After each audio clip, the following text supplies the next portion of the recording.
اللہ کے سوا کسی اور کی اطاعت جس سے اللہ کی معصیت لازم آتی ہو، شرک۔ لا طاعت لمخلوق فی معصیت الخالق، مخلوق میں سے کسی کی اطاعت نہیں ہوگی یہ اس معاملے میں جس میں خالق کی معصیت لازم آ رہی۔ ہاں، خالق کے احکام کے اندر والدین کا حکم بھی مانو، اطاعت کرو، اساتذہ کا حکم مانو، کسی اور کو اپنا لیڈر مانا ہے اس کا حکم مانو، لیکن ناٹ بیونڈ۔ وہ جو سرکل ہے کتاب و سنت کا، اس سے باہر نہیں۔ لا طاعت لمخلوق فی معصیت الخالق، یہ آپ الجبرے کے فارمولے کے طور پر اپنے سامنے رکھیے۔ اب اسے اپلائی کیجئے، جیسے فارمولوں کے ذریعے سے پھر بڑے بڑے وہ سم جو ہے وہ حل کیے جاتے تھے سوالات۔ صبح کا وقت ہے، آنکھ بھی کھلی ہے، اذان کی آواز بھی کان میں آئی ہے، آپ کا نفس کہتا ہے ابھی سو جی۔ آپ نے اپنی چادر یا کمبل کو درست کیا اور کروٹ لی اور سو گئے۔ یہ کیا ہے؟ آپ نے کس کا حکم پیچھے پھینکا اور کس کا حکم مانا؟ اللہ کے حکم کو پیچھے پھینک دیا، نفس کے حکم کو آگے رکھا۔ یہ شرک، اس شرک کو جاننے والے بہت کم ہیں۔ مولانا روم نے خوب کہا تھا، نفس ما ہم کم ترس فرعون نیست لیکن ایراعون نیست۔ میرا نفس بھی فرعون سے کم نہیں ہے۔ فرعون نے کہا تھا نا، الیس لی ملک مصر وہذہ الانہار تجری من تحتی، کیا اس ملک مصر کی حکومت میری نہیں ہے؟ اور سارا جو یہ آب پاشی کا نظام ہے، انہار کا نظام ہے، وہ میرے کنٹرول میں نہیں ہے؟ جس کا چاہوں موگا کھلا رکھوں، جس کا چاہوں بند کر دوں۔ یہ تھا خدائی کا دعویٰ، انا ربکم الاعلی۔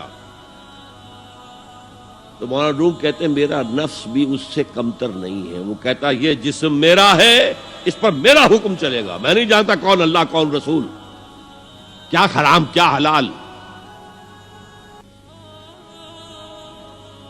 تو فرعون سے کم تو نہیں ہے میرا نفس، لیکن ایراعون اس کی بہت مدد تھی، فوج تھی، لاؤ لشکر تھا، تو اس نے زبان سے بھی کہہ دیا کھل کر انا ربکم الاعلی۔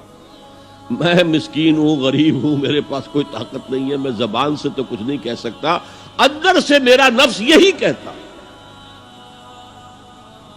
یہ نفس کی حکومت قرآن کہتا ہے، میں حیران ہوتا ہوں، دو جگہ یہ مضمون آیا ہے، ارأیت من اتخذ الہہ ہواہ افانت تکون علیہ وکیلا۔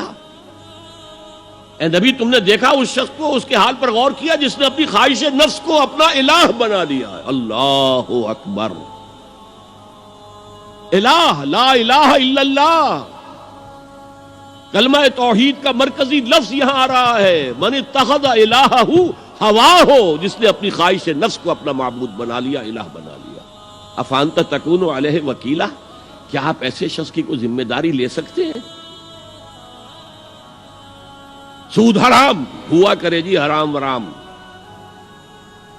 ہمارا دھندا جو ہے وہ آگے بڑھ نہیں سکتا۔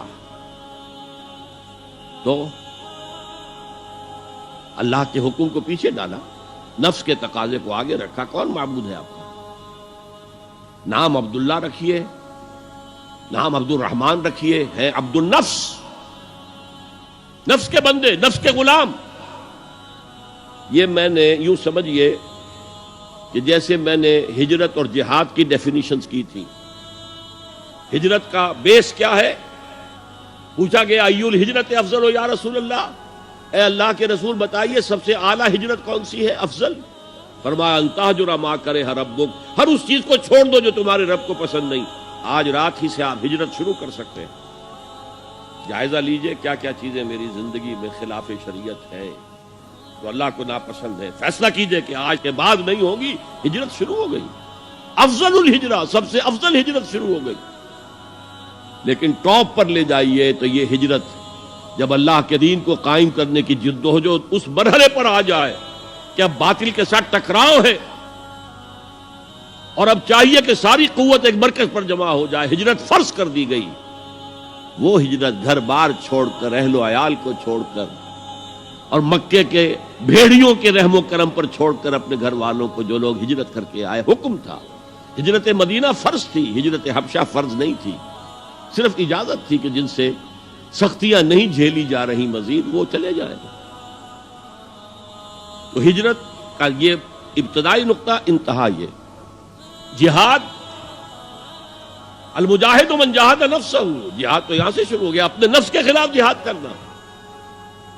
صبح نفس نے کہا ابھی سو جاؤ، آپ نے نفس کی بات کو رد کیا، اپنا کمبل اٹھا کے پھینکا، اٹھے، وضو کیا، نماز کے لیے آپ مسجد چل دیے، آپ نے جہاد کیا نفس کے خلاف۔ یہ افضل الجہاد ہے، اور سب سے چوٹی اوپر یہ ہے کہ جب وہ حق و باطل کی جنگ ہو تو جان ہتھیلی پر رکھ کر میدان میں